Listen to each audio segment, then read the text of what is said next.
सलाम नमस्ते दोस्तों, मेरा नाम फरीद अंसारी है और ये खबर आप एमएफ न्यूज पर देख रहे हैं। इस वक्त की बहुत बड़ी खबर है। सभी जानते हैं कि देश के उपराष्ट्रपति जगदीप धनखड़ ने अपने पद से इस्तीफा दे दिया। अचानक उनका इस्तीफा आया और इस बात को देखकर हर कोई हैरान था। लेकिन जैसे ही उनका इस्तीफा आया उसके बाद ही 22 जुलाई के दिन ही नोटिफिकेशन भी जारी कर दिया गया चुनाव आयोग की तरफ से ये पद रिक्त होने का, यानी कि ये पद खाली हो चुका है और अब इस पद पर चुनाव होगा।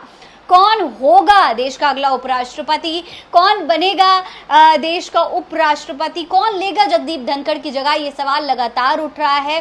लेकिन इसी बीच चुनाव आयोग की तरफ से एक नोटिफिकेशन जारी कर दिया गया है। चुनाव आयोग ने 22 जुलाई यानी कि सोमवार को ही उपराष्ट्रपति पद रिक्त होने का नोटिफिकेशन जारी कर दिया था और अब कहा जा रहा है कि जल्द ही इसकी तारीखों का भी ऐलान हो जाएगा। जल्द ही चुनाव आयोग तारीख भी दे देगा किस तारीख को ये जो उपराष्ट्रपति पद का चुनाव है वो कब होना है, ये भी बता दिया जाएगा। देखिए, जो नोटिफिकेशन जारी कर दिया गया है उसमें चुनाव आयोग ने लिखा है कि आर्टिकल 324 के तहत उपराष्ट्रपति के निर्वाचन का कार्य चुनाव आयोग करता है।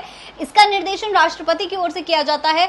चुनाव आयोग ने अब उपराष्ट्रपति के इलेक्शन की तैयारी शुरू कर दी है। अभी इसकी तैयारी चल रही है और उसे पूरा करने के बाद जल्द ही इलेक्शन की डेट का ऐलान किया जाएगा। तो साफ तौर पर जब ये पूरी तैयारियां कंप्लीट हो जाएंगी उसके बाद तारीखों का ऐलान होगा और फिर जो उपराष्ट्रपति हैं उनका चुनाव किया जाएगा।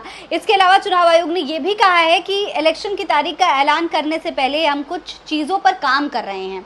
इनमें से एक है इलेक्टोरल कॉलेज तैयार करना और इसके साथ लोकसभा और राज्यसभा सांसदों को मिलाकर एक वोटर लिस्ट से तैयार की जाएगी।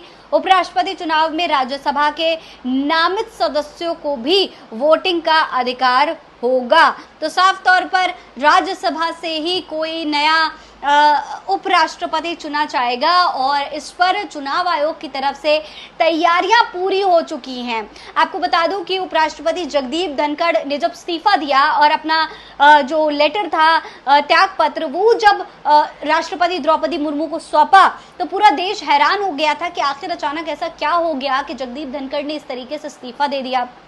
कुछ लोगों का कहना था कि जगदीप धनखड़ के इस्तीफे के पीछे शायद किसी तरीके का कोई प्रेशर है, उनको प्रेशराइज किया जा रहा है, इस वजह से उन्होंने इस्तीफा दिया है। हालांकि उन्होंने अपने इस्तीफे में, अपने त्यागपत्र में ये कहा था कि वो स्वास्थ्य कारणों की वजह से इस्तीफा दे रहे हैं। अब सच्चाई क्या है ये अब तक फिलहाल सामने नहीं आ पाया है, लेकिन चर्चा अब आगे अगले उपराष्ट्रपति को लेकर के हो रही है। कौन होगा अगला उपराष्ट्रपति, आपको क्या लगता है? अपनी राय कमेंट बॉक्स में लिखकर हमें जरूर बताएं। ये खबर आप एमएफ न्यूज पर देख रहे हैं। मेरा नाम फरीद अंसारी है। आप रहे स्वस्थ मस्त, बस यही दुआ हमारी है। जय हिंद, जय भारत।